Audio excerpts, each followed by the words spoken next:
573 del 2020, el informe oral ha sido solicitado por la parte demandante, de manera que va a ser la parte demandante quien inicie la intervención en este informe oral.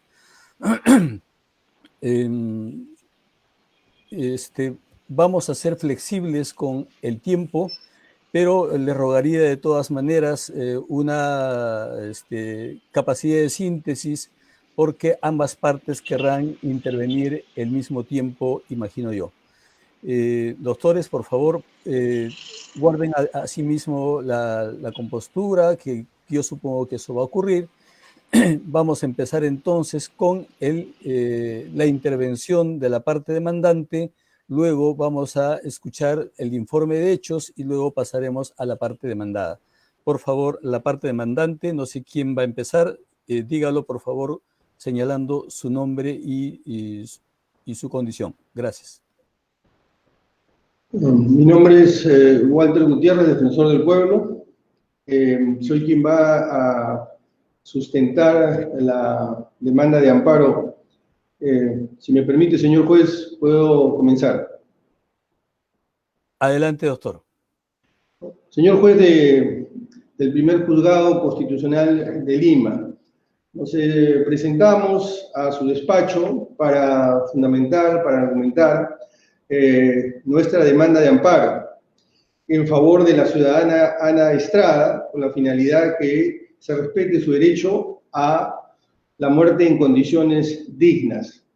Quisiera establecer cuáles son las pretensiones puntuales de nuestra demanda. En primer lugar, que se inaplique el artículo 112 del Código Penal, que tipifica el homicidio piadoso, que criminaliza la eutanasia. Al propio tiempo, pretendemos que se reconozca el derecho fundamental a una muerte digna y se ordene a Salud conformar una junta médica interdisciplinaria para que efectivice el ejercicio de este derecho y se ordene concurrentemente al Ministerio de Salud validar este procedimiento. ¿Cuáles son los argumentos que fundamentan estas pretensiones? Bueno, en primer lugar, el artículo 112 del Código Penal es una norma autoaplicativa, es una norma plenamente vigente que limita, que ataja la posibilidad del ejercicio del derecho de la señora Ana Estrada. Tanto esto es así que si Ana tomara la decisión y alguna persona, algún médico le ayudara a poder ejercer este derecho, estaría cometiendo un ilícito penal. De modo que está absolutamente claro que esta norma es autoaplicativa.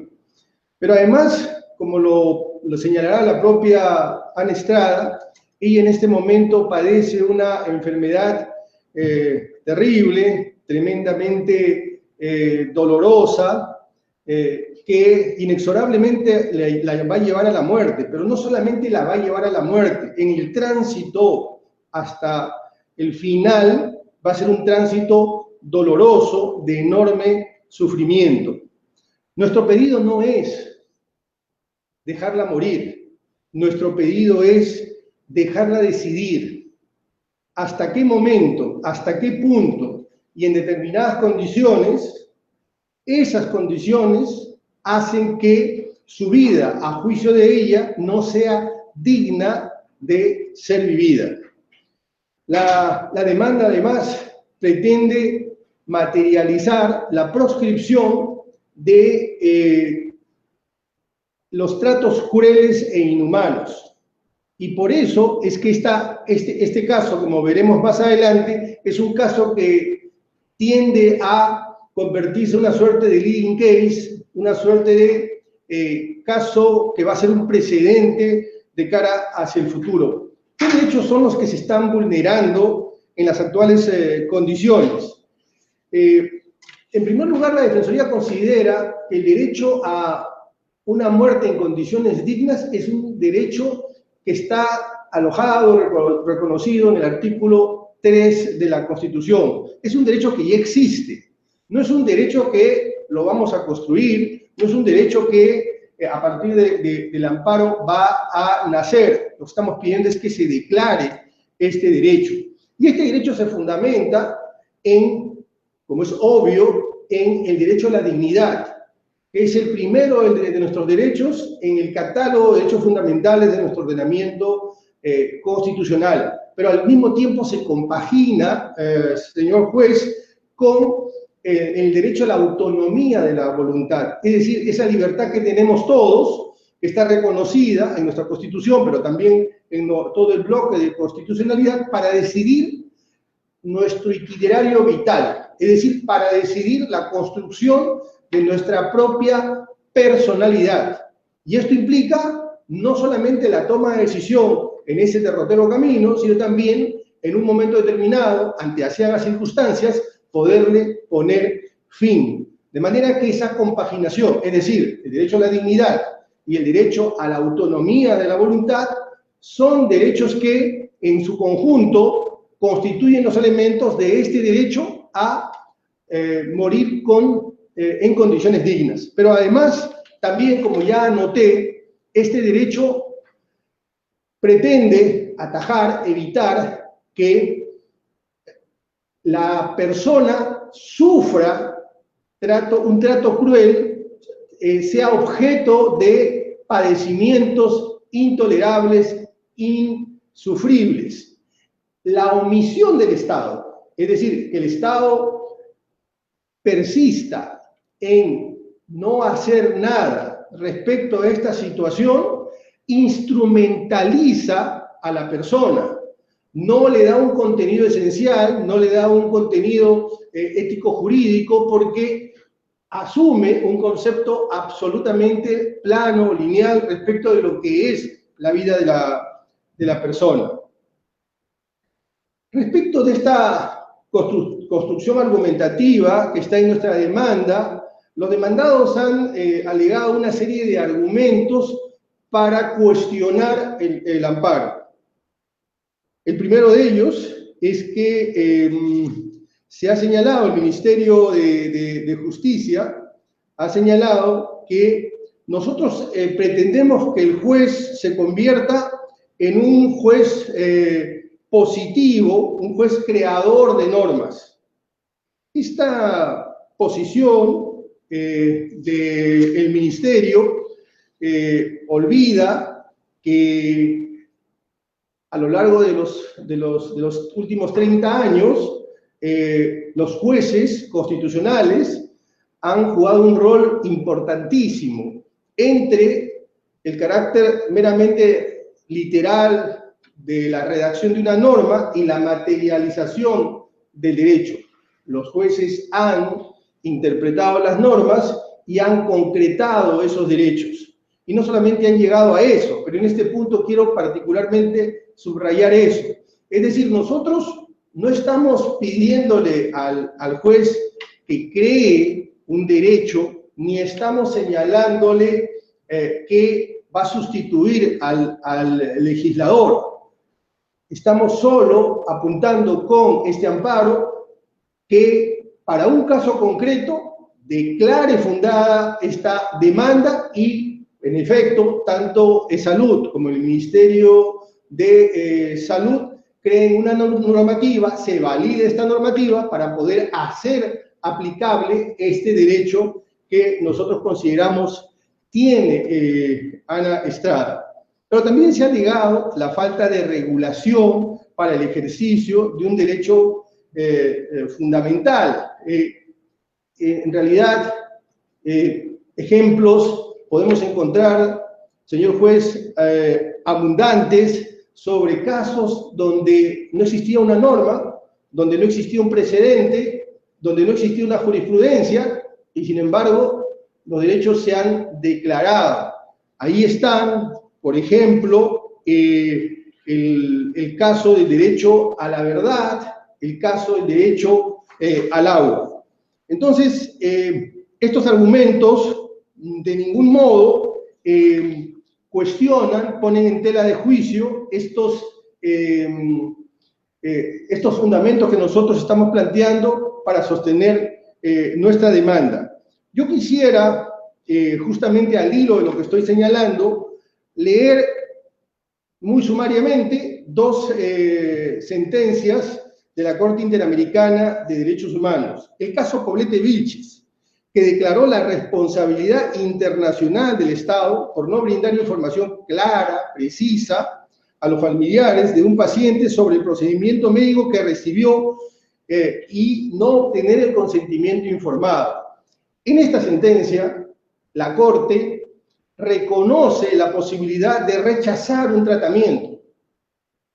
Y si a eso le sumamos la sentencia en el caso Artavia Murillo, que señala que toda persona tiene la posibilidad, todo ser humano tiene la posibilidad de autodeterminar y escoger libremente las opciones y circunstancias que le dan sentido a su existencia, no podemos decir, no podemos señalar que no existan antecedentes en la Corte Interamericana, como se ha pretendido señalar en las alegaciones del Ministerio de Justicia. Pero también quisiera decir que hay que reconocer que la Corte Interamericana ha hecho lo que los jueces nacionales también, no en una, sino en varias ocasiones, han materializado, que es la adecuación. ¿De qué sirve que tengamos una constitución? ¿De qué sirve que firmemos instrumentos, adhiramos a instrumentos internacionales, si finalmente existe un vacío entre esa norma y el derecho concreto? La tarea y labor de los jueces son justamente esa adecuación a través de sentencias, a través de resoluciones. Y esa ha sido la tarea a lo largo de los últimos 30 años de los jueces constitucionales, y este es un ejemplo claro de lo que se puede hacer en estos casos concretos. El Ministerio de Salud, por su parte, ha expresado su oposición a esta demanda porque va a esperar hasta que el Congreso lo regule. Yo creo que esto ya ha sido contestado, porque no necesitamos una regulación puntual o normativa para reconocer que un determinado derecho existe. El Salud, por su lado, por su parte, ha señalado que, dado que se rigen por el principio de legalidad, lo que finalmente se resuelva no lo alcanza en la medida en que no existe una norma del Congreso. Olvida esta alegación que han sido demandados y olvida que han habido casos ya en la Corte, en el Tribunal Constitucional, donde tanto el Salud como el Ministerio de Salud fueron demandados en su hora y tuvieron que reconocer determinados derechos, como es el derecho a la salud mental, que en ambos casos tuvieron que aceptar el amparo que en su hora se interpuso, o el caso del suministro de medicinas para VIH-Sida. Son los mismos demandados, también es un tema de salud, y en esos casos también, como está en el expediente, han habido antecedentes respecto a lo que ahora estamos pidiendo. En suma, señor juez, para no dilatar demasiado esta fundamentación, nosotros creemos que estamos frente a un caso emblemático, nosotros creemos que estamos frente a un caso que significa un primer paso en un camino que estoy seguro que tarde o temprano va a terminar siendo reconocido recurrentemente desde el punto de vista jurisprudencial y va a terminar siendo regulado a través del Congreso. Ahora, lo que estamos pidiendo, señor juez, es que por todos estos argumentos se declare la demanda fundada en todos sus extremos, se reconozca la existencia de este derecho y se ordene a los entes demandados que cumplan con materializarlo.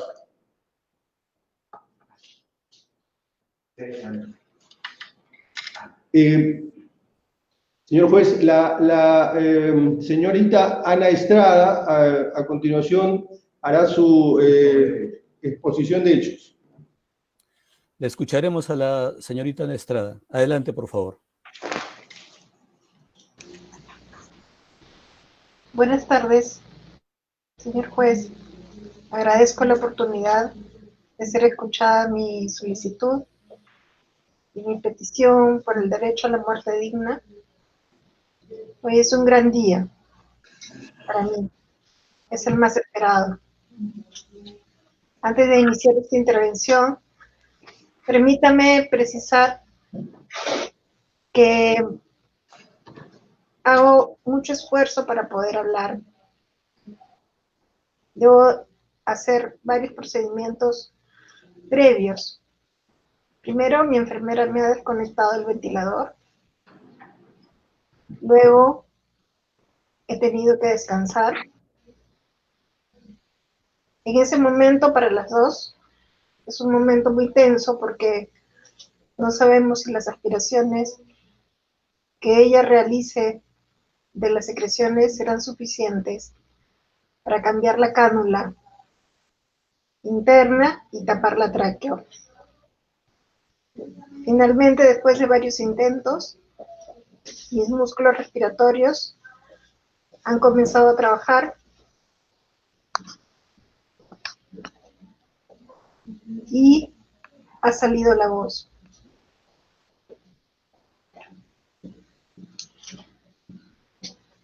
Y estoy frente a usted y a toda la audiencia indescriptiblemente feliz de ser escuchada. Gracias al defensor del pueblo, Walter Gutiérrez, a los abogados Percy Castillo, Josefina Miro Quesada, a todo el equipo de la Defensoría que se solidarizó, que atendió mi caso en septiembre del 2019 y luego presentó la demanda de amparo hace ya un año. Gracias también a los medios de prensa, tanto nacional como extranjera, que han difundido mi voz y mi historia, y yo he llegado a tocar la mente y los corazones de muchas personas acerca de la vida y de la muerte. Muchas gracias a ellos también. Soy Ana Estrada, tengo 44 años, soy peruana. A los 12 me diagnosticaron polimiositis, una enfermedad autoinmune, degenerativa, irreversible y progresiva, que afecta principalmente los músculos y va debilitando el cuerpo por completo. De manera insidiosa y progresiva fui perdiendo fuerza. A pesar de todo el esfuerzo de mis padres y de mis familiares cercanos, de llevarme a todos los tratamientos, tanto médicos como de todo tipo, para poder paliar la enfermedad, tratarla, al menos que se detenga. Pero no se logró. Fue entonces que a los 20 años comencé a usar silla de ruedas y comencé a necesitar ya la asistencia para realizar mis actividades más básicas, como vestirme, asearme, alimentarme, ir al baño, todas las que usted se puede imaginar. Sin embargo, también con el esfuerzo de mi familia, de las personas que me quieren, en paralelo logré estudiar una carrera, titularme, trabajar y llegué a ser independiente. Pero en el 2015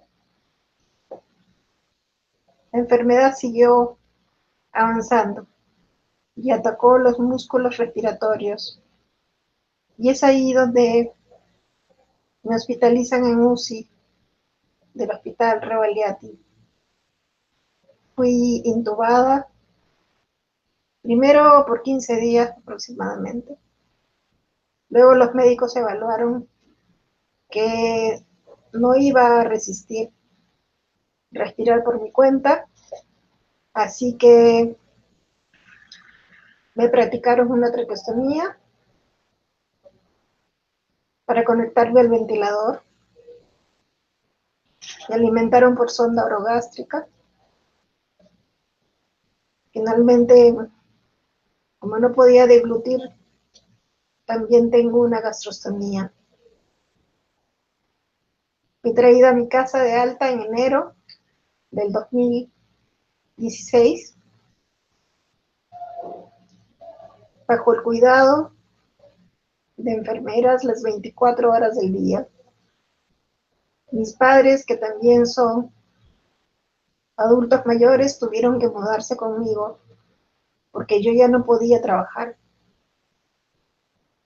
Así que ahora dependo totalmente de ellos. Cuando ahora mismo estoy hablando desde mi cama clínica, mi cuarto es casi una UCI. Tengo mi ventilador, tengo mis equipos médicos. Y si es que yo necesito algo, por ejemplo, como yo normalmente no puedo hablar, tengo que hacer un sonido con la lengua para que mi enfermera se acerque cuidadosamente y me atienda si es que yo necesito cambiar de posición, si algo me duele, porque repito, yo no puedo mover absolutamente nada de mi cuerpo. Si tengo el pie mal puesto o la mano o algo me incomoda, necesito que lo hagan por mí.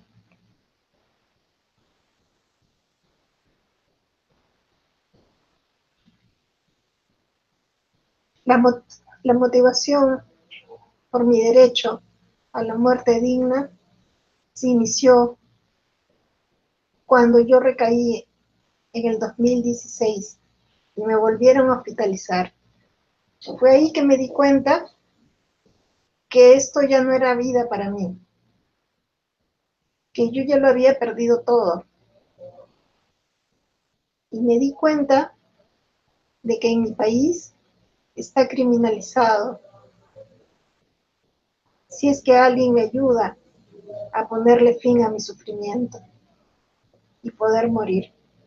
Entonces me di cuenta, magistrado, que ya ni siquiera la enfermedad era lo que me causaba dolor, sino que es esta ley, este artículo 112, que criminaliza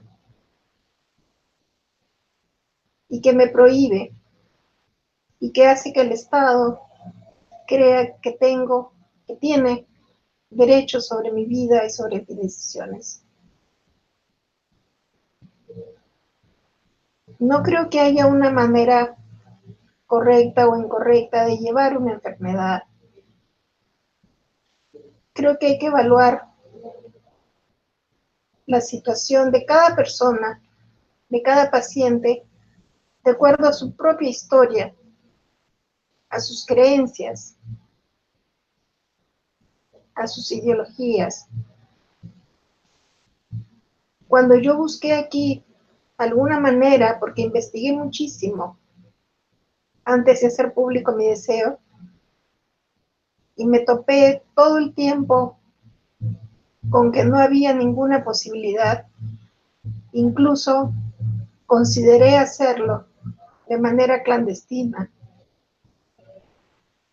pero finalmente decidí no hacerlo en la ilegalidad, porque no es mi modo de actuar, no ha sido nunca mi modo de desenvolverme en la vida, y por supuesto que no quiero que sea ese el modo final de mi vida.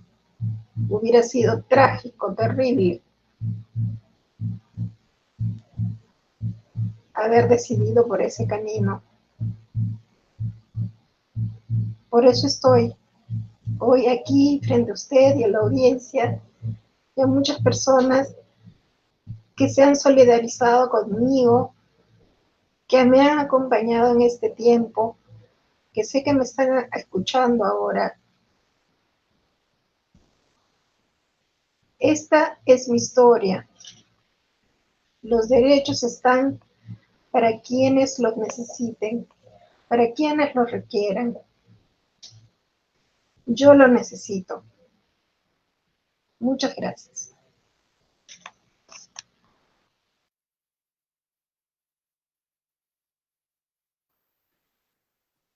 Gracias, señorita, le hemos escuchado.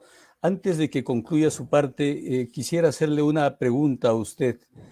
Usted es psicóloga, de manera que sabe de lo que le estoy preguntando.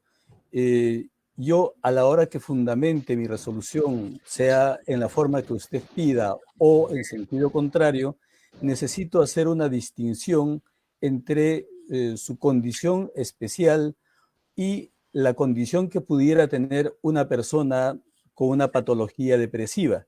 Es decir, hay personas, sabemos, que no teniendo las dolencias que usted tiene, también podrían pedir la muerte, ¿no? En ese sentido, yo quisiera que me diga si usted tiene un tratamiento de ese tipo o si considera que lo necesita en todo caso. Gracias. Ya. Fíjese, yo sí, como dice usted, yo soy psicóloga, yo trabajé como psicóloga, yo llevo psicoterapia psicoanalítica desde los 20 años. Yo ahora tengo 44. Yo estoy lúcida. Estoy demasiado lúcida como para saber cuándo es una depresión y, por otra parte, cuándo es que mi cuerpo puede aguantar. Nadie más que uno para saber hasta dónde puede aguantar. Y sé claramente cuál es la diferencia entre una depresión, que ese es otro caso completamente diferente. Cuando alguien tiene algún gesto suicida, alguna idea suicida, producto de una depresión. Yo no estoy deprimida, yo tengo incluso mucha alegría. Es que es paradójico poder explicarlo, pero tengo mucha energía. Si no estuviera aquí frente a usted, me hubiera dejado derrumbar, llorar todos los días, no sé, de repente, como le digo, sí, haberlo hecho clandestinamente, no sé, pero no lo hice porque estoy lúcida, como le repito. Estoy frente a usted diciéndole y exponiéndole cuáles son mis razones. Y la razón no es la depresión. La razón principal de mi demanda y de mi defensa es que quiero la libertad de poder elegir cuándo, cómo y dónde morir. Eso es.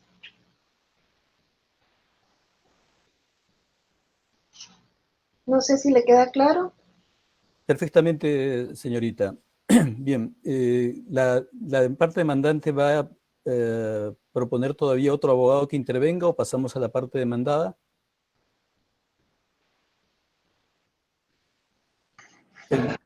Señor juez, solamente si me permite 30 segundos para cerrar y acotar un par de temas.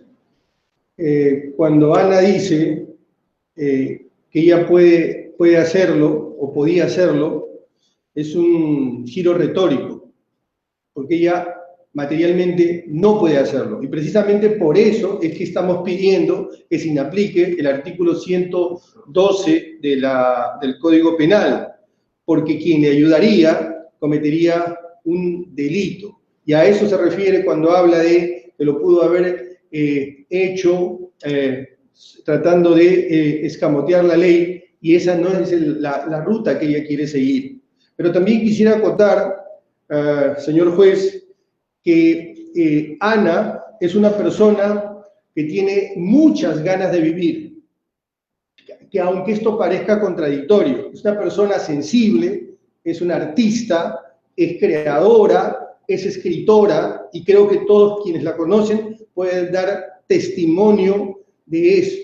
No es que ella no quiera vivir, ella quiere vivir. Lo que quiere es tener la libertad de poder decidir para cuando el grado de su enfermedad determine que está en condiciones tales que no son dignas de seguir viviendo, ella tome esa libertad, ella ejerza esa libertad.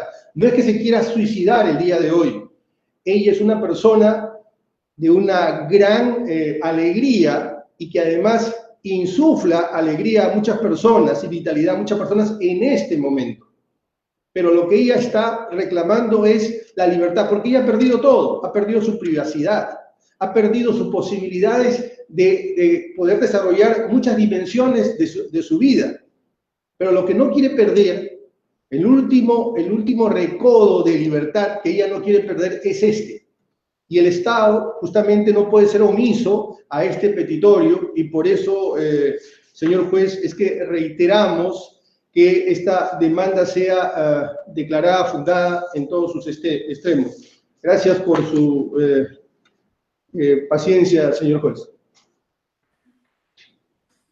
Bien, vamos a pasar entonces a la parte demandada. El Ministerio de Justicia, por favor, puede intervenir. Muchas gracias, señor magistrado, señor defensor del pueblo, señores representantes de la Defensoría del Pueblo, señores representantes de las Procuradurías Públicas demandadas, señora Ana Estrada, participantes todos. En esta oportunidad realizaré los argumentos orales sobre los cuales se ha planteado la defensa técnica de la Procuraduría Pública del Ministerio de Justicia y Derechos Humanos dentro del ejercicio de nuestra esfera de autonomía funcional recogida en el Decreto Legislativo 1326 y sus reglamentos. Ahora bien, luego de haber revisado de forma detenida el escrito de demanda planteado por la Defensoría del Pueblo, así como los argumentos orales esbozados por el defensor del Pueblo hace algunos minutos, desde la Procuraduría Pública y el Ministerio de Justicia hemos encontrado algunas observaciones de orden procesal. Y aquí cabe precisar de que no vamos a referirnos al asunto de fondo, sino a algunas observaciones de carácter procesal encontradas en la postulación de la demanda, así como a sus pretensiones. En efecto, señor magistrado, es importante recordar de que nuestro sistema constitucional se rige bajo la tesis dualista de los derechos fundamentales acuñada por el maestro Peces Barba, el cual sostiene que el ejercicio o el reconocimiento de las garantías fundamentales nace a partir del cauce democrático de las mismas.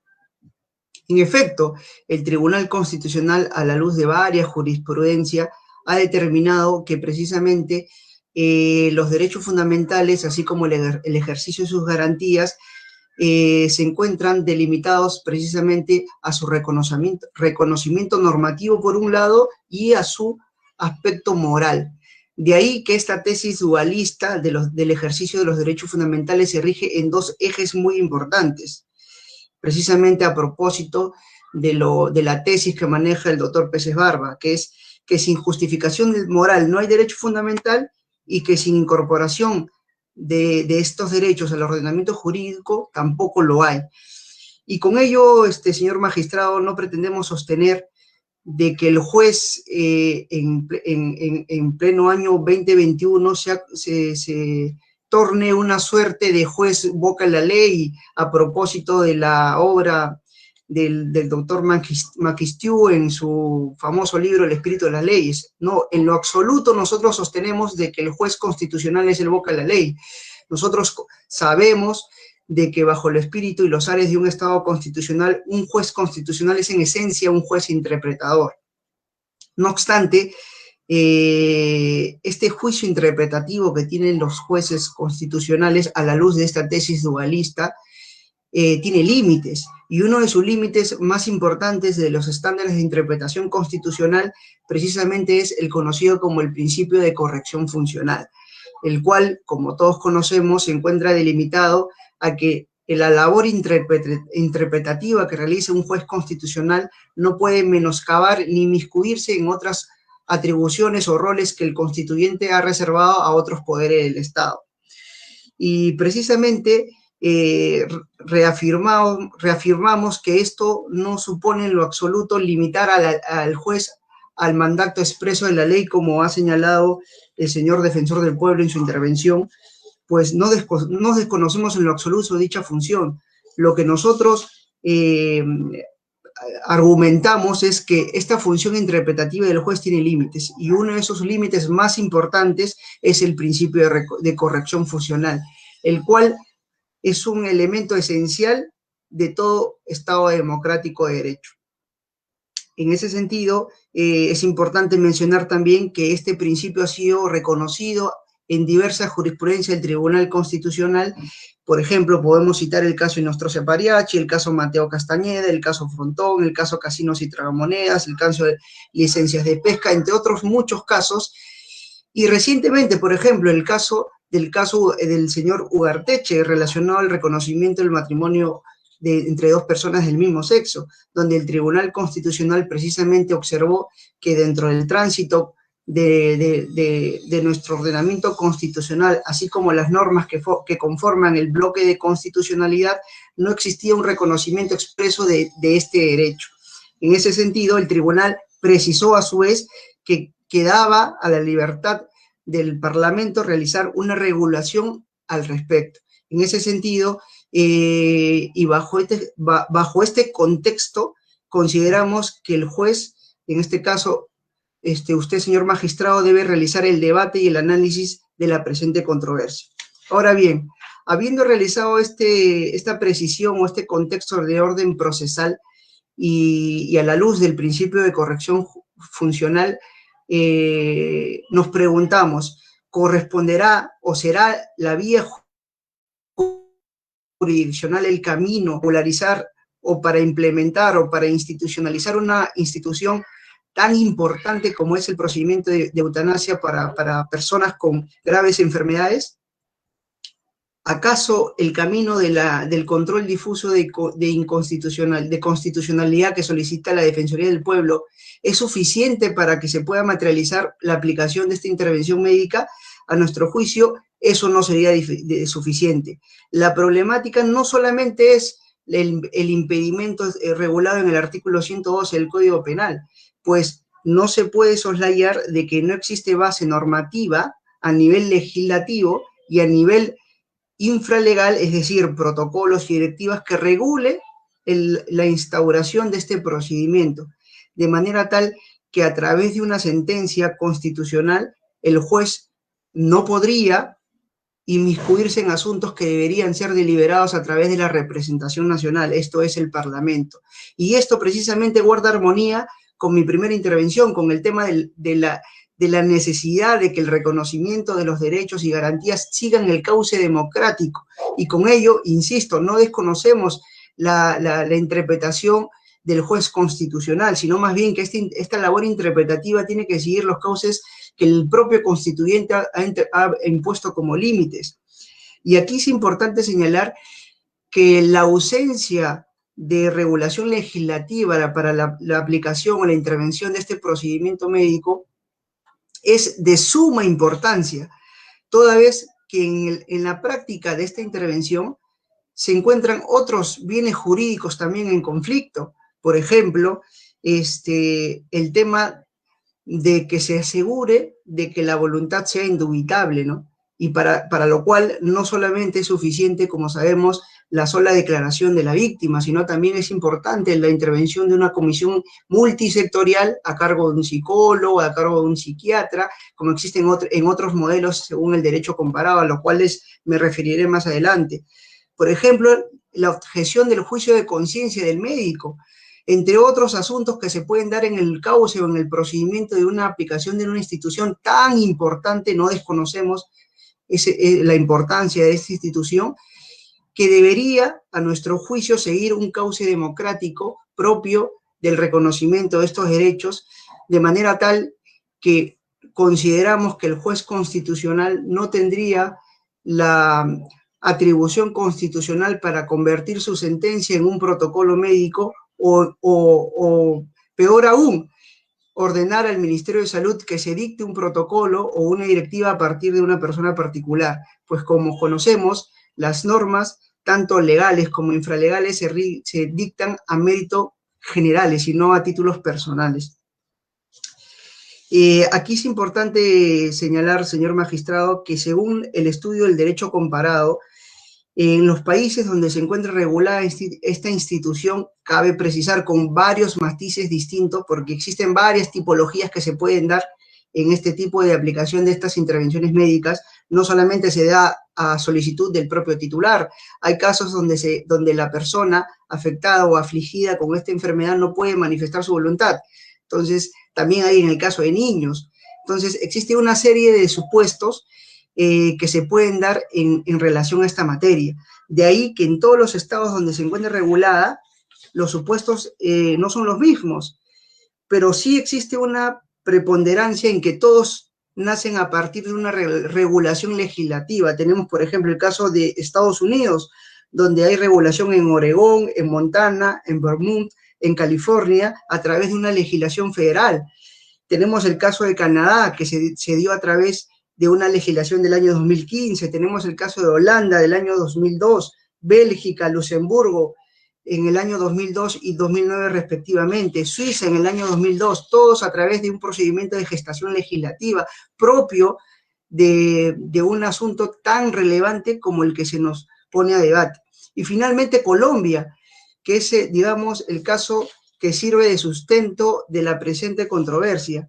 En relación al caso de Colombia, es importante precisar que la Corte Constitucional colombiana, si bien es verdad, reconoce el derecho en condiciones dignas como un derecho de categoría fundamental, la Corte Constitucional colombiana lo que realiza es una exhortación a las instituciones pertinentes para que realicen la legislación que corresponda, de manera tal que no estamos tampoco frente a una sentencia que haya sustituido las funciones que son propias de otros órganos de los poderes públicos.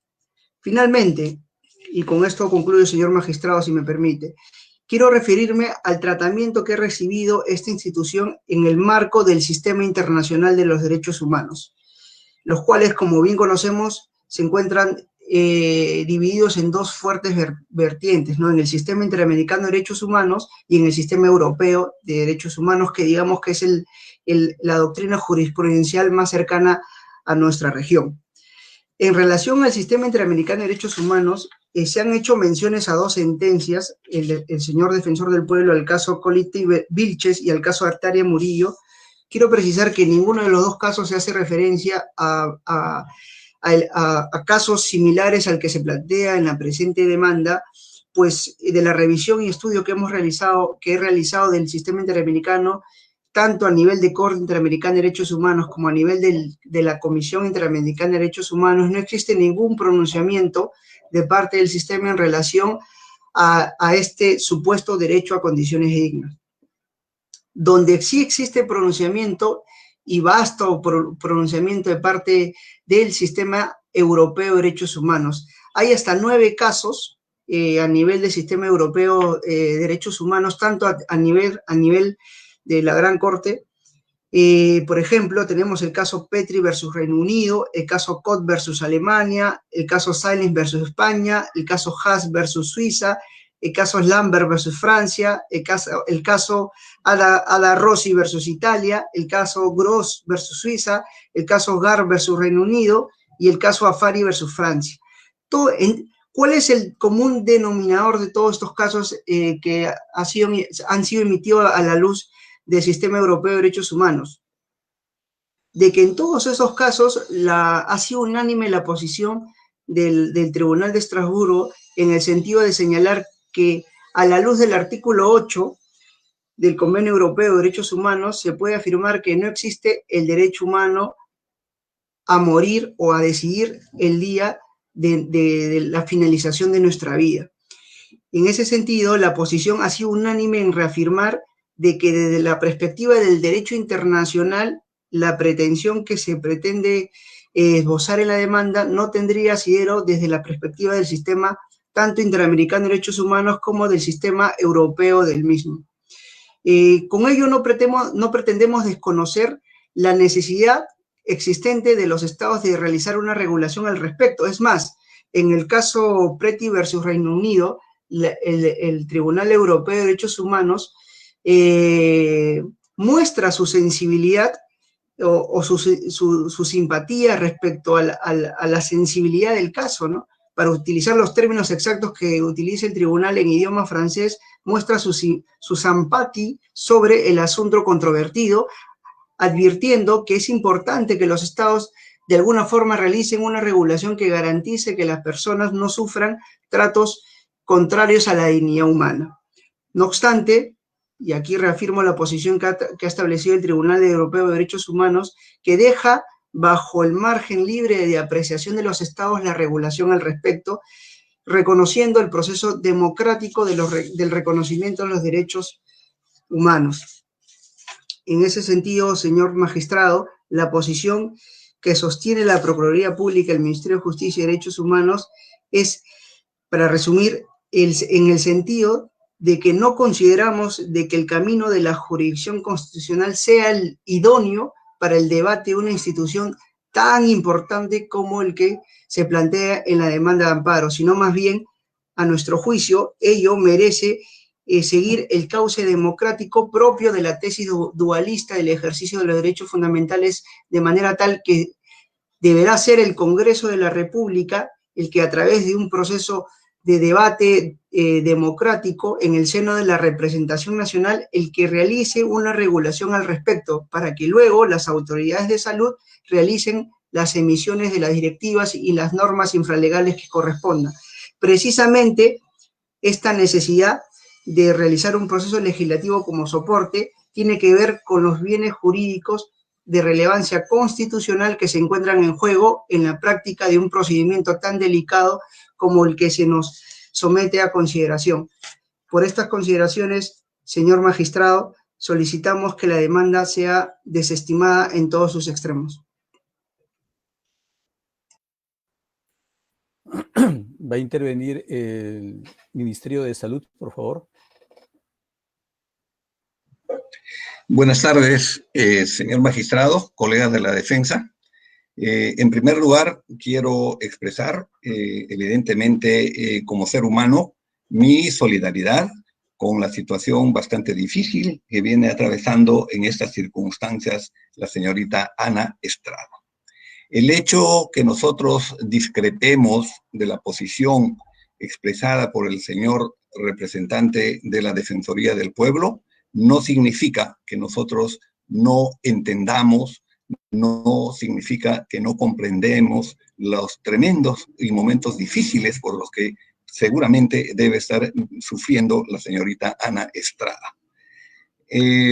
No me voy a referir a los temas básicamente de conflicto desde el punto de vista de las posiciones que han venido desarrollando la Corte Interamericana y también la Corte Europea, que ha sido desarrollado ampliamente por mi antecesor.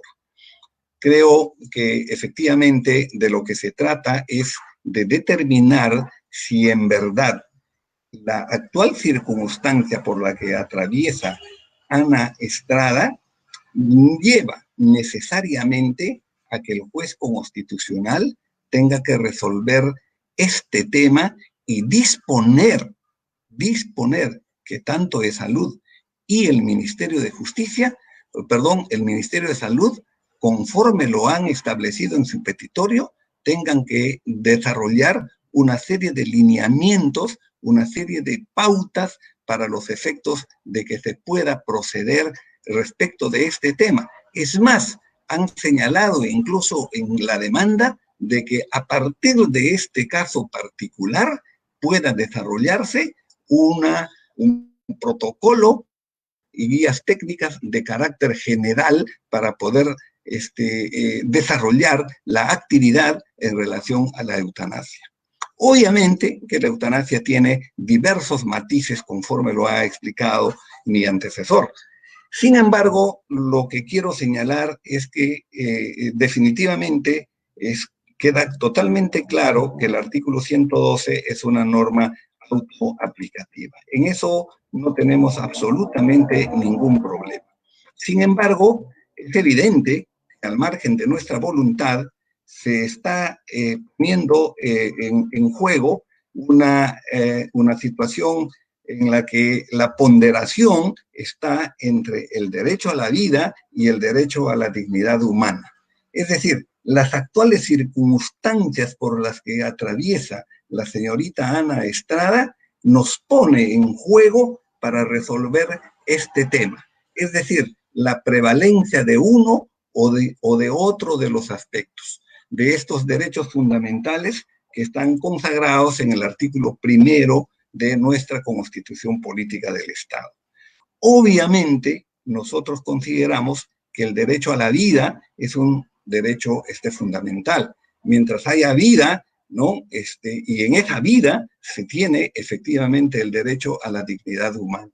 En este caso, el planteamiento de la muerte digna que se está sosteniendo en las actuales circunstancias, en el sentido de que se inaplique el artículo 112 de la Constitución, 112 del Código Penal, es un tema que evidentemente nosotros consideramos que no es posible que deba de desarrollarse o debe de inaplicarse en la vía del proceso constitucional a través de la demanda de amparo, porque definitivamente no solamente se trata de ese planteamiento, sino que además en el petitorio, de manera muy puntual, señalan que como consecuencia precisamente de ese plan que debe de ser aprobado por eSalud, que es el órgano, la institución médica del que es paciente la señorita Ana Estrada, tendrán que desarrollar una junta médica y el Ministerio de Salud, dice, debe de validar el procedimiento de la junta médica de este caso particular. Y consideramos, señor juez, que eso definitivamente no es posible llevar a cabo. ¿Por qué razón? Cuando nosotros revisamos el decreto legislativo 1161, señala de manera muy clara cuáles son las funciones rectoras y específicas del Ministerio de Salud. Y voy a señalar que en el artículo 5, en el literal A, dice que son funciones rectoras del Ministerio de Salud: formular, planear, dirigir, coordinar, ejecutar, supervisar y evaluar la política nacional y sectorial de promoción de la salud, prevención de enfermedades, recuperación y rehabilitación en salud bajo su competencia, aplicable a todos los niveles del gobierno, niveles de gobierno. Esa es, en consecuencia, la función rectora que le corresponde al Ministerio de Salud. En consecuencia, siendo así, no puede el Ministerio de Salud transgredir lo que ya está establecido en la norma y establecer un protocolo o guía técnica o procedimiento, cualquiera sea el nombre, para poder aplicar a un caso concreto. Porque la función rectora del Ministerio de Salud es precisamente lo que acabo de mencionar. Dentro de esa función rectora, por ejemplo, el Ministerio de Salud ha aprobado una serie de resoluciones ministeriales, creo que 6 resoluciones ministeriales, por ejemplo, para la lucha contra el COVID-19, en la que ha ido haciendo las precisiones, las modificaciones conforme al avance de la ciencia y el conocimiento progresivo de las características que tiene este virus. Esa es una de las funciones, por ejemplo, rectoras que tiene el Ministerio de Salud. Concomitante con esa función rectora, ha desarrollado, por ejemplo, la creación del Comando COVID a nivel nacional, e incluso en circunstancias muy especiales ha tenido que intervenir, como en el caso de Arequipa, para contribuir precisamente a que se pueda desarrollar y se aplique debidamente, ¿no?, los protocolos que han sido señalados. Dentro de ese plan, dentro de esa función rectora del Ministerio de Salud, desarrolla, por ejemplo, una política nacional de lucha contra la desnutrición, una política nacional de lucha contra chikungunya y otros temas más. Entonces, queda claro que la función rectora del Ministerio de Salud es efectivamente desarrollar planes y planificar todo aquello que significa la atención a un tema de salud a nivel nacional. En este caso, en verdad, lo que está solicitando el señor defensor del pueblo, a través de la inaplicación del artículo 112 del Código Penal, que conforme han señalado, criminaliza la actuación del médico que pueda aceptar el planteamiento, ¿no?, en este caso, llevando desde el punto de vista práctico y objetivo al caso concreto de la solicitud de la señorita Ana Estrada, ¿no?, en la práctica está significando de que una petición al juez para que pueda disponer determinadas medidas a efectos de que pueda aplicarse la eutanasia. Conforme se ha señalado, definitivamente nosotros también coincidimos con el Ministerio de Justicia en que este tema de la eutanasia corresponde efectivamente ser regulado a través de un procedimiento que está establecido en la Constitución Política y el reglamento del Congreso de la República a través de una norma de carácter general. Entonces sí, cuando haya efectivamente una regulación de carácter normativa, el Ministerio de Salud está en la obligación de dictar, ¿no?, todos los protocolos y los procedimientos para que pueda llevarse a cabo en función precisamente de lo que establezca esta ley. Es más, obviamente el señor defensor del pueblo sabe perfectamente que gozan de iniciativa parlamentaria. Pueden presentar efectivamente una iniciativa parlamentaria para que se regule la eutanasia en nuestro país. Es más, como consecuencia de la publicidad de este extremo caso de la señorita Ana Estrada, el congresista de Belaunde ha señalado también que va a presentar una propuesta legislativa respecto de este aspecto. Finalmente, quiero señalar que respecto a los temas que ha sido planteado en la demanda, 3 acciones concretas que le correspondería al Ministerio de Salud, lamentablemente eso no podría llevarse a cabo porque va en contra precisamente de la Ley General de Salud y del Decreto Legislativo 1161 que establece las funciones rectoras que tiene el Ministerio de Salud. Finalmente, para terminar, señor juez, quiero mencionar que en el caso, por ejemplo, Artavia Murillo, el que ha hecho mención el señor defensor del pueblo, efectivamente se habla sobre el desarrollo de la libre personalidad, pero se trata de un tema completamente diferente al que nos ocupa en la actualidad. Se trata de un tema vinculado a la inseminación in vitro, que de alguna manera tiene relación con otro tipo de proceso constitucional que se viene desarrollando en estos momentos, mediante el cual el Tribunal Constitucional del año 2009, en una sentencia, señaló que por ahora no se podría utilizar, ¿no?, la llamada píldora del día siguiente, porque todavía no existía un nivel de armonía, había un conflicto de carácter científico respecto de este tema. Pero el año 2012, en la sentencia de Artavia Murillo, ya la Corte Interamericana ha resuelto definitivamente ese tema y ahora hay precisamente un proceso constitucional en relación a este aspecto. De tal manera que muy respetuosamente considero que este tema de la sentencia Artavio Murillo no encaja perfectamente dentro del proceso que nos ocupa.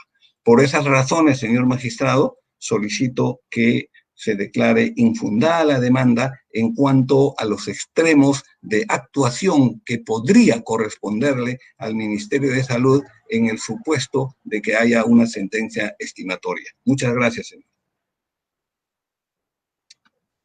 Bien, gracias, doctor. Vamos a escuchar entonces al abogado de Salud. Adelante, doctor. Señor magistrado, apreciados colegas y público en general que están en esta plataforma, tengan todos ustedes muy buenas tardes. Quien habla, soy Juliano Quispe Andrade, abogado de Salud, quien está en esta oportunidad es la parte codemandada en este proceso de amparo contra norma. De primera intención, nosotros también queremos solidarizarnos con la situación médica de la señorita Ana Estrada Ugarte. Sabemos bien la situación difícil que atraviesa en un sentido de la salud y por eso nos solidarizamos. Ahora bien, como les indiqué inicialmente, se trata de un amparo contra norma. ¿Y qué es lo que solicitamos en esta instancia? Que la demanda sea declarada improcedente o infundada en todos sus extremos. Pero para entender por qué se debe desestimar la misma, en principio, permítanme explicar sucintamente de qué trata la controversia y en un segundo momento explicar por lo menos las 3 razones de por qué la demanda debe ser desestimada. Pero bien, si nosotros quisiéramos resumir este caso, podríamos resumir en una sola oración. Este caso o este proceso es una suerte de proceso legislativo en sede judicial. Y lo explico por qué. En la demanda se solicita la inaplicación del artículo 112 del Código Penal para el caso específico de la señorita Ana Estrada Ugarte. Ello toda vez que esta señorita habría sido diagnosticada con poliomielitis y que por lo tanto quiere poder elegir el momento en que se le va a aplicar la eutanasia sin que terceros sean procesados penalmente por el referido tipo penal. Pero no se agota ahí la demanda, y eso es lo más preocupante, porque si nosotros revisamos adecuadamente el petitorio, que bien ha sido precisado en el auto admisorio, respecto de cada codemandado señalan algunas acciones más por realizar, y en particular respecto de salud, se solicita que se respete la decisión de la señorita Ana Estrada, se conforme una junta médica a efectos de que se aplique esta forma de fallecimiento, y además que salud brinde condiciones administrativas, prestacionales y sanitarias para que se realice este procedimiento médico. Esto último es algo muy peculiar que va a determinar la improcedencia de esta demanda. ¿Por qué digo ello? Por lo que en rigor lo que se está pretendiendo es crear una suerte de una norma regla que sea complementaria o la excepción a lo establecido en el artículo 112. Es decir, no solo se está solicitando que se aplique el control difuso respecto del artículo 112, sino además se está buscando realizar una incorporación de una norma regla de carácter penal. ¿Y mediante qué vía? Mediante vía judicial. Por eso nosotros consideramos que un mejor título para asumir este caso es que se trata de un proceso o una suerte de proceso legislativo en sede judicial, que a nuestro juicio eso no resulta procedente. Pero bien, nosotros consideramos que la demanda debe ser declarada improcedente o infundada principalmente por 3 razones.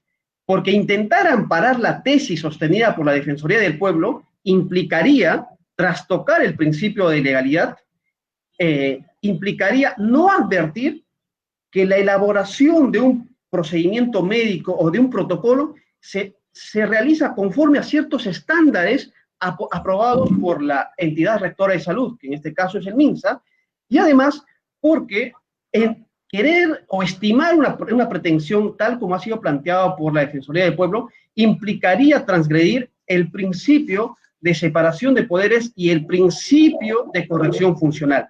Voy a explicar al detalle estos 3 aspectos. Empiezo por el primero, por el principio de legalidad. Como sabemos bien, el principio de legalidad tiene 2 enfoques, en el derecho privado y en el derecho público. Como bien sabemos, toda persona puede hacer todo aquello que no está prohibido en la ley. Eso es la forma de entender en el derecho privado. Pero en el derecho público, al cual se adscribe la salud, todo órgano de la administración puede hacer únicamente, repito, únicamente aquello que está permitido en la ley. Es decir, si quiere realizar alguna actividad de salud, esa actividad tendría que estar necesariamente establecida por ley. ¿Y a qué ley nos referimos? Nos referimos a su ley de creación y a todas aquellas disposiciones normativas que están referidas o regulen las políticas nacionales de salud que el Estado emite a través del MINSA. Entonces, surge una pregunta inmediata. Si nosotros revisamos todas esas normas, ¿existirá alguna que establezca un procedimiento o que establezca algún protocolo para realizar este procedimiento de eutanasia? La respuesta es sencilla, no existe. No existen protocolos médicos para este tipo de procedimiento médico. Entonces, si es así, la segunda pregunta que, digamos, se podría o cae de madura es la siguiente. La sola despenalización del artículo 112 del Código Penal ¿implicaría habilitar el procedimiento de eutanasia? Nosotros sostenemos que no, porque no solamente es inaplicar el 112, no se agota ahí el procedimiento de eutanasia, sino por el contrario, se necesita de protocolos médicos que a la fecha no existe.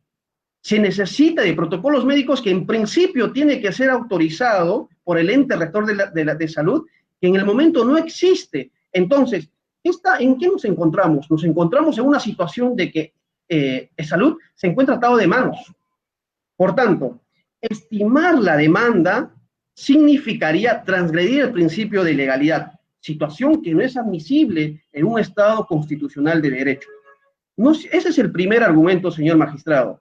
Un segundo argumento es que la tesis sostenida por la parte demandada no toma en cuenta que la elaboración de procedimientos médicos está sujeta, por así decirlo, a una suerte de parámetro o controles que lo establece el MINSA. Es decir, existe una norma técnica de salud para la elaboración y el uso de guías de práctica clínica de MINSA.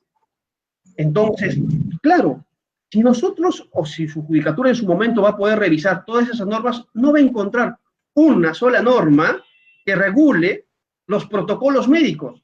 ¿Y por qué no va a encontrar? Por dos principales razones. Porque en principio, no existe ley que desarrolle la eutanasia. Segundo, no solamente es un impedimento legal, sino que además es necesario que existan estudios oficiales de carácter técnico, científico, que a la fecha no existe. ¿Por qué es importante ello? Porque en principio se tendría que evaluar, por ejemplo, criterios clínicos que definan en qué momento procede o no la eutanasia. Se tendría que analizar qué enfermedades podrían ser, digamos, pasibles en los que se aplique la eutanasia. Seguramente se podrá establecer algunas situaciones de inclusión y exclusiones médicas.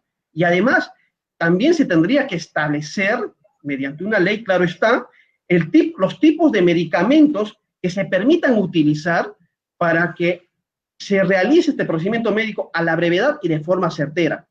Es decir, no se trata de algo muy simple, de algo que su digno despacho podría ordenar. Se trata de un tema más complejo, de un tema técnico, de un tema donde tienen que intervenir diversos profesionales y por lo menos para el caso de la eutanasia tendría que analizarse varios criterios, como por ejemplo, la correcta definición intolerable del dolor, la determinación de que el padecimiento ya es irreversible e incurable. Se tendría que realizar la verificación de la competencia mental y preservación del juicio, como usted acertadamente preguntó en su momento a la señorita Estrada.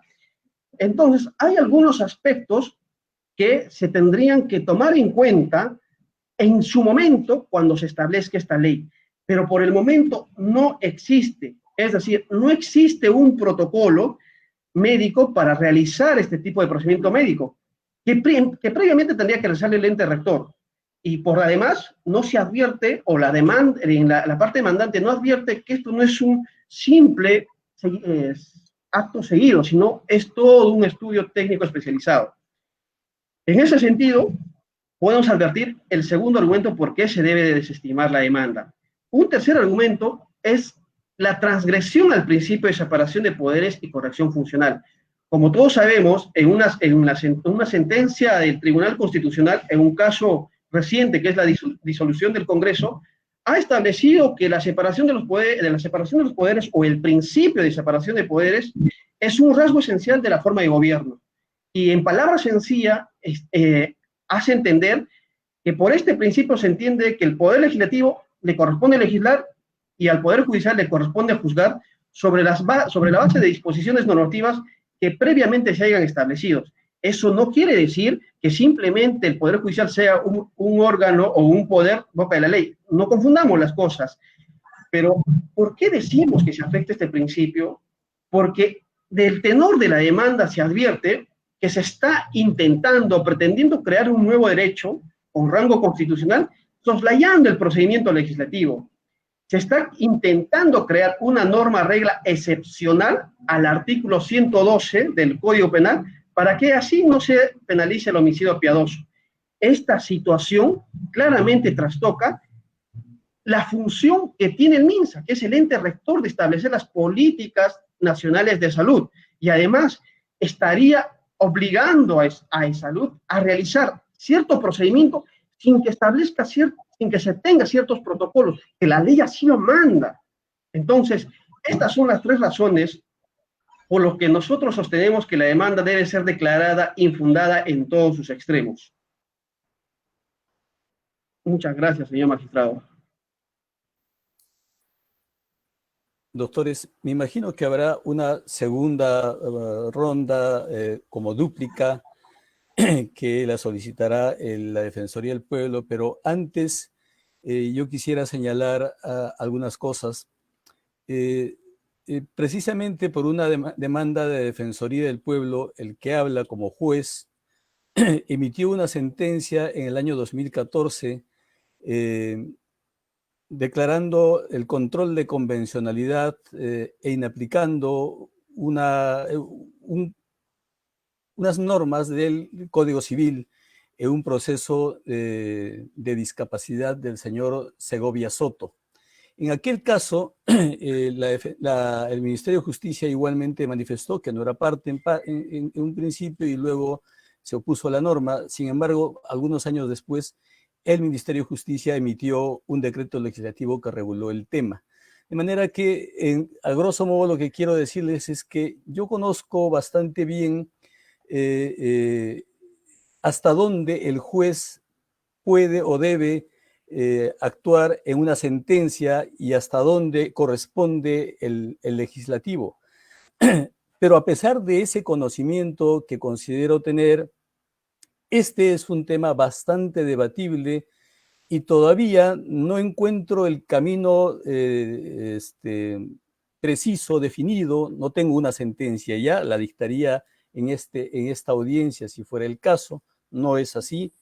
De manera que tanto en este acto como en escritos posteriores, las partes, les pido yo que incidan en estos temas de la línea bastante difusa que existe entre el trabajo que puede hacer en este tema el juez en relación al principio de corrección funcional, entre otros.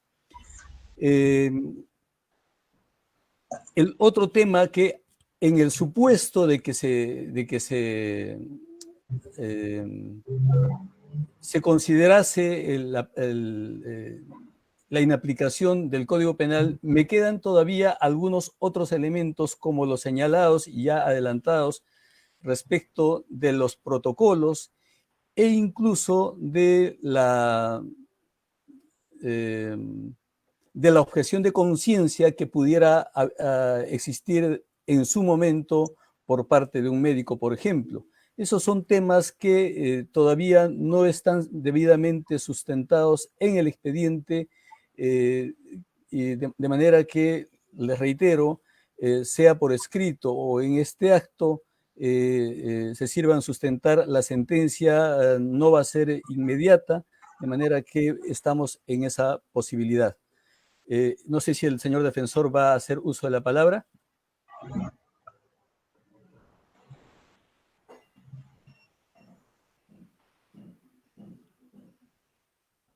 Referirme muy puntualmente, muy sumariamente a las alegaciones que han hecho mis colegas respecto de las objeciones que tienen con la demanda. En primer lugar, me detendré en algo que ha sido denominador común, es decir, el principio de legalidad, la separación de poderes, la ausencia de regulación, que pareciera ser, de alguna manera, la base para, o una de las bases para la objeción. Pero la ausencia de regulación, de ninguna manera puede evitar el ejercicio de un derecho fundamental. No es un obstáculo para que se pueda ejercer un derecho fundamental. A lo largo de los últimos años han habido numerosos casos, como ya lo hemos señalado aquí, donde no había norma necesariamente de modo literal en la Constitución, como que no había norma legal o que no había norma infralegal, y sin embargo, en vía de interpretación, los derechos se han declarado. De manera que ese no puede ser un argumento para quedarnos aparcados en el estado actual de la literalidad normativa, sea esta constitucional, legal o infraconstitucional.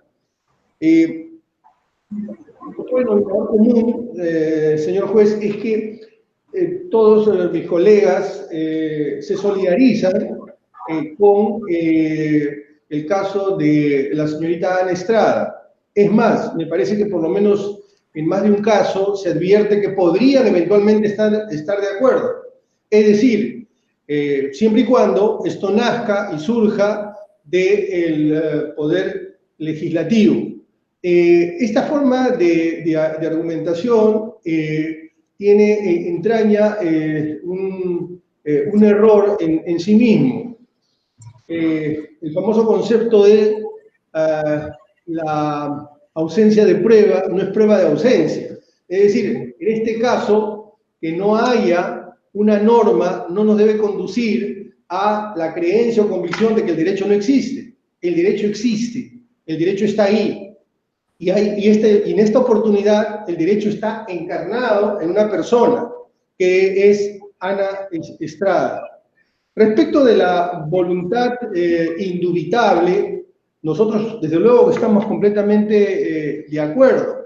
Este es un aspecto, un tema que justamente tiene que contemplarse en el protocolo para poder garantizar no solamente la manifestación de la voluntad, sino que esta es una voluntad no solo legal, sino plenamente ejercida, y que esta voluntad no esté preñada de algún elemento que la vicie y que haga absolutamente desestimable un pedido de eutanasia. Desde luego que estamos pidiendo que se den protocolos. Por supuesto que estamos pidiendo que se regulen. No estamos pidiendo que se dé un salto. Es decir, no estamos pidiendo solo que se inaplique el artículo 112 de la Constitución y que por una suerte de arte de bibliloque ya pueda ejercer el derecho.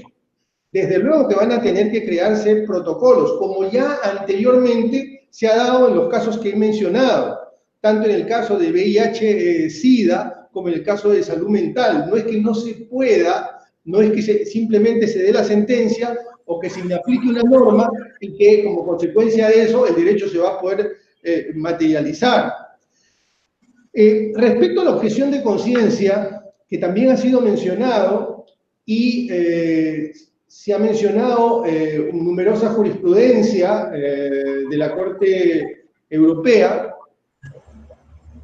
quisiera señalar lo siguiente. Es verdad que van a haber médicos, y esto es absolutamente legítimo, que no estén de acuerdo, pero no se trata de obligar a determinados médicos a que actúen en contra de sus convicciones, en contra de sus posiciones religiosas o ideológicas.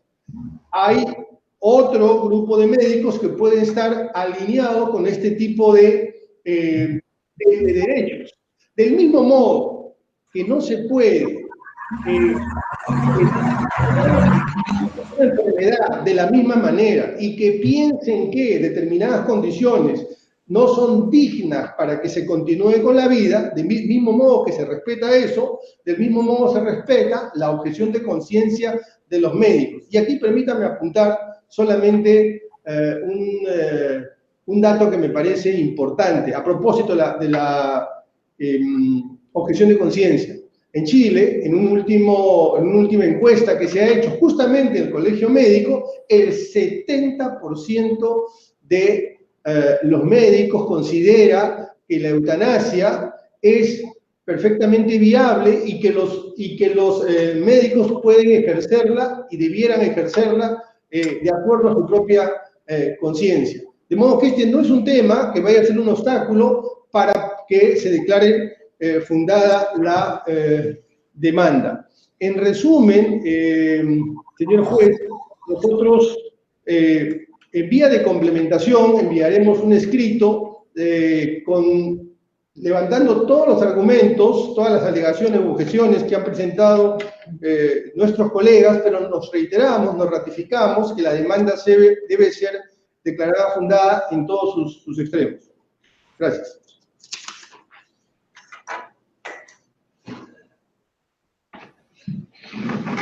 ¿El Ministerio de Justicia va a hacer una dúplica? Sí, señor magistrado, muy breve, de forma muy breve. Adelante, doctor. Muy amable.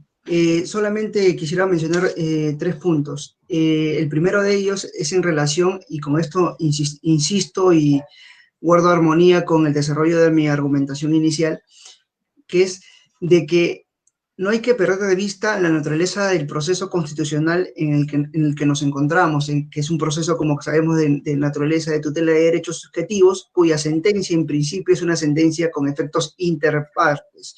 No es propio de un proceso constitucional de tutela de derechos emitir sentencia con efectos erga omnes. A partir de ahí es importante también observar que con la sola inaplicación de este artículo del Código Penal no se soluciona el problema. El problema pasa por un tránsito legislativo democrático, insisto con esta parte de la argumentación. Por otro lado, es importante señalar a lo que acaba de mencionar el defensor del pueblo relacionado a que no tendría que haber la necesidad de una regulación legislativa para el ejercicio de determinados derechos, y se refiere al tema del derecho al agua y al derecho a la verdad, que como sabemos son derechos reconocidos a través de jurisprudencia del Tribunal Constitucional como derechos innominados o derechos de categoría implícitos. Al respecto es importante señalar que la doctrina reconoce los denominados derechos fundamentales de carácter programático, es decir, aquellos derechos que requieren una regulación legislativa para la concretización de los mismos.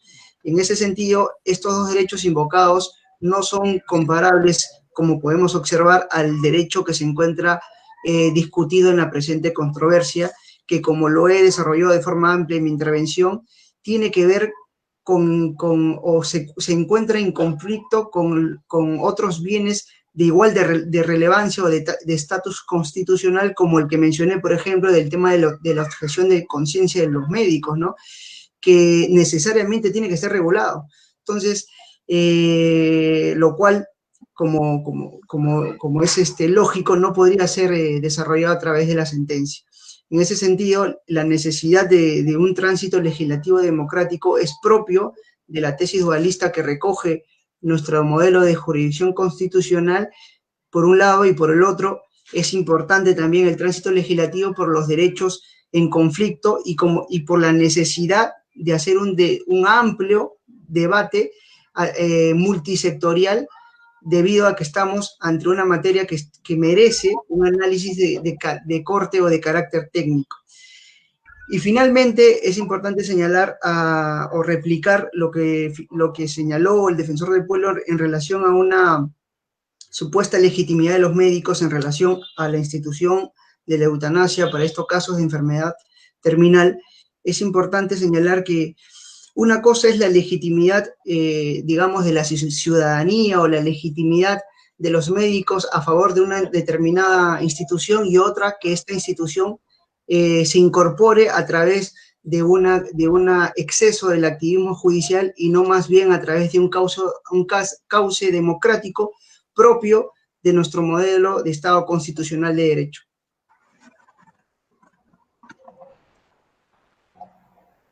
Gracias, doctor. El Ministerio de Salud, por favor. ¿Va a hacer uso de la dúplica?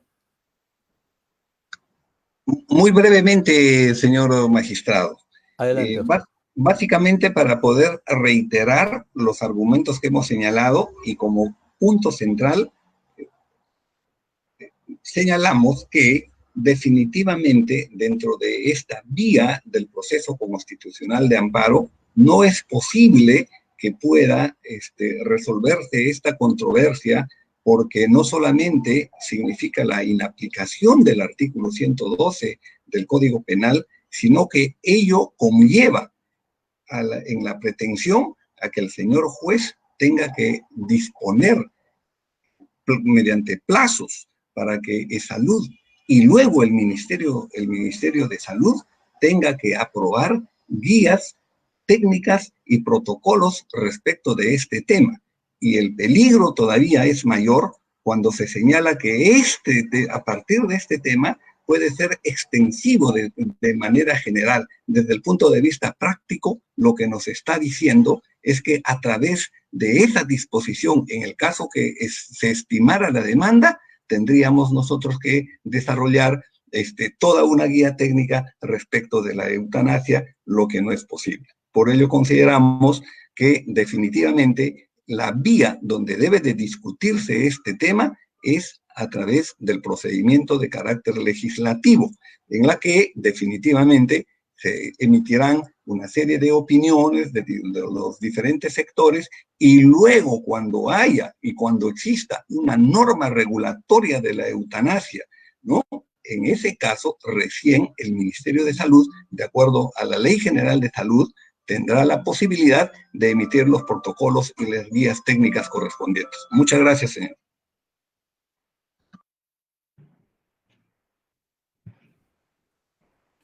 ¿El abogado de salud va a hacer uso de la dúplica, doctor? Sí, señor magistrado, de forma muy puntual. En principio, se ha indicado que existe en la experiencia extranjera la regulación de eutanasia, y se puso como ejemplo la experiencia colombiana. No se debe perder de vista que la forma de cómo se reguló en la experiencia colombiana fue por ley, no fue por sentencia. La sentencia lo que hizo fue una exhortación. Eso quisiera que quede muy en claro al momento de analizar el presente caso. En un segundo punto, como en realidad voy a reiterar y explicar, no debemos perder de vista que estamos en el marco de un amparo contra norma. Eso significa que el Poder Judicial va a tener que realizar un control difuso de ese artículo. Entonces, ese control difuso se va a aplicar solo al caso en concreto y no así a otro caso de un tercero, lo cual implicaría que solamente esta sentencia podría tener estos efectos interpartes. Situación que, si la preocupación de la Defensoría del Pueblo era regular o ver la forma de cómo regular la eutanasia, no se solucionaría. Quizás nos llama la atención que que la Defensoría del Pueblo no haya tenido la iniciativa legislativa que le faculta la Constitución, o en todo caso no habría presentado una acción de inconstitucionalidad por omisión, que también tiene esa facultad. Como tercer punto, y yo quisiera, poder, entender de cómo se podría determinar este caso. Si el problema en concreto, según lo que plantea la demandante, es que el artículo 111 es inconstitucional, 112 es inconstitucional y por tanto se debe aplicar el control difuso, ¿cuál sería la consecuencia lógica? Que se inaplique. Y la pregunta cae de madura. ¿La sola inaplicación implica la posibilidad de ejecutar la eutanasia? No. Y lo dijimos todos los abogados que estamos inmersos en esta audiencia. Entonces, ¿cómo se podría satisfacer el pedido de la señorita Ana Estrada? Siempre que el juzgado ordene que se establezca protocolos. Y a nuestro juicio, si eso llegara a ocurrir, ¿acaso no se está transgrediendo el principio de legalidad? ¿Acaso no se está convirtiendo al Poder Judicial en un legislador positivo? A nuestro juicio, creemos que sí. Por tanto, nosotros consideramos que la demanda debería ser desestimada en todos sus extremos. Eso es todo, señor magistrado. Doctores, la audiencia ha concluido, el expediente formalmente está expedito para ser sentenciado. Sin embargo, les manifiesto que no voy a poder hacerlo en el plazo de ley, dada la trascendencia del caso y dado también que el juzgado tiene una muy alta carga procesal. Por esa misma razón, le reitero que todavía yo estoy en un debate sobre algunos de los temas que he manifestado hace un rato, de manera que puedo esperar alegatos adicionales, hay plazo para eso, y se estará sentenciando dentro de un plazo razonable. No quiere decir que nos vayamos a extender en demasía, vamos a trabajar duro para que eso no ocurra. La audiencia ha concluido, señores. El acta correspondiente se les va a remitir al correo que han acreditado de acuerdo al protocolo del Poder Judicial en estos casos de trabajo remoto. Muy buenas tardes, muchas gracias.